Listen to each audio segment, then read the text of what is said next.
परम श्रद्धास्पद आचार्य प्रवर के चरणों में अभिवंदना। आदरास्पद मुख्य मुनि प्रवर साध्वी वरिया जी, साधु साध्वी वृंद, समणि वृंद, उपस्थित धर्म परिवार।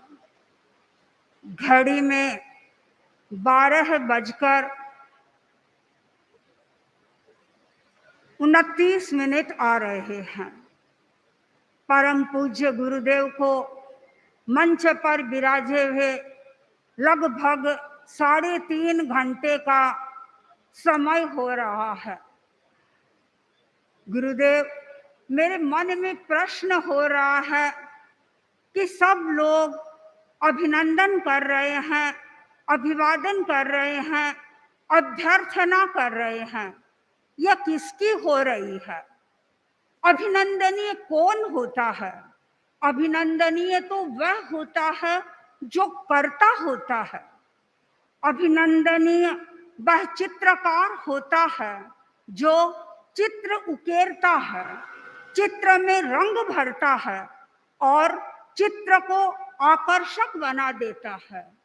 अभिनंदनीय वह मूर्तिकार होता है जो एक सुंदर प्रस्तर की प्रतिमा को तैयार कर देता है।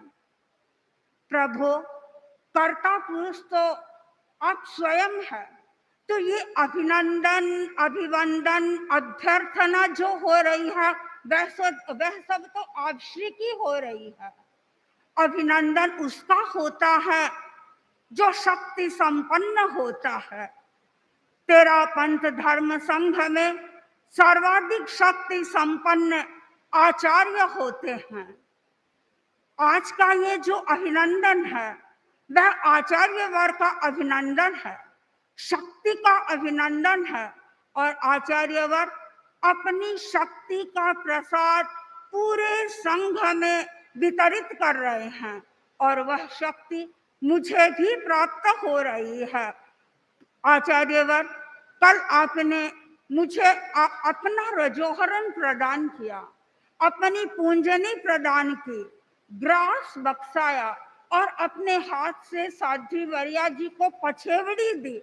तो मैं ये मानती हूँ कि एक तरह से ये सब चीजें शक्ति से संप्रेषण का ही माध्यम बन रही थी।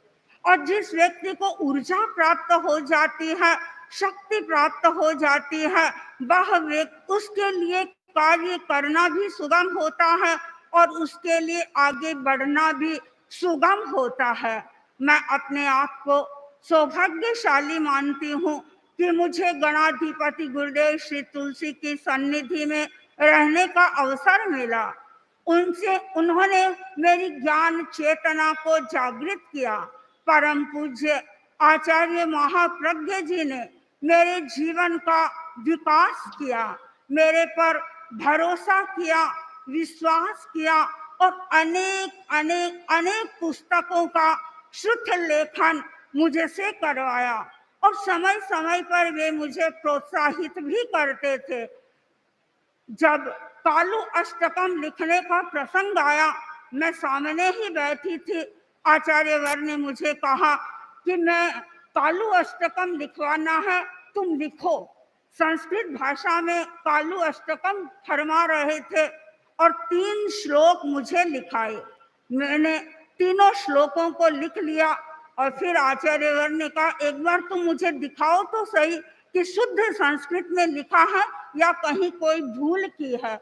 आचार्य वर ने मेरी डायरी अपने हाथों में ली और सब श्लोकों को, तीनों श्लोकों को ध्यान से पढ़ा और संयोग ऐसा मिला कि उसमें किसी प्रकार की कोई त्रुटि नहीं थी और त्रुटि न होने के कारण पूज्यवत प्रसन्न हुए और मुझे प्रोत्साहित किया कि तुम्हारी संस्कृत तो अच्छी है। मैंने कहा, गुरुदेव, जो कुछ भी हो रहा है, जो कुछ भी सीख रही हूँ, वो सब आपका ही प्रसाद है।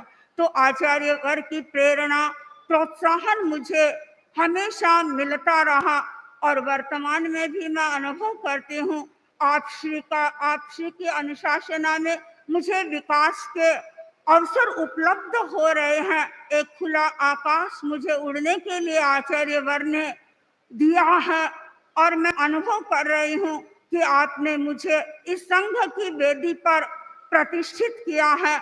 मैं आपके सपनों को साकार कर सकूं, आपके चिंतन को मैं आकार दे सकूं और धर्म संघ में कुछ नया कार्य कर सकूं, ऐसी ऊर्जा आपसी से मुझे प्राप्त होती रहेगी, ऐसा मुझे विश्वास है। मैं अधिक बोलना नहीं चाहती, कहूँ तो बहुत सारी बातें हैं कहने के लिए, पर मैं यही प्रार्थना करती हूँ, यही अनुरोध आचार्यवर से करती हूँ कि आचार्यवर, आपने मुझे एक दायित्व दिया है और उस दायित्व के निर्वहन की शक्ति मुझे आपसे प्राप्त होती रहे, ऊर्जा मुझे प्राप्त होती रहे, आपसे मुझे आशीर्वाद प्राप्त होता रहे, ताकि मैं अपनी मंजिल की ओर बढ़ती रहूं और मेरे मार्ग में किसी प्रकार की कोई विघ्न बाधा न आए, और आए तो उसके लिए आप मेरी हर समय रक्षा करें, यही मंगल भावना है।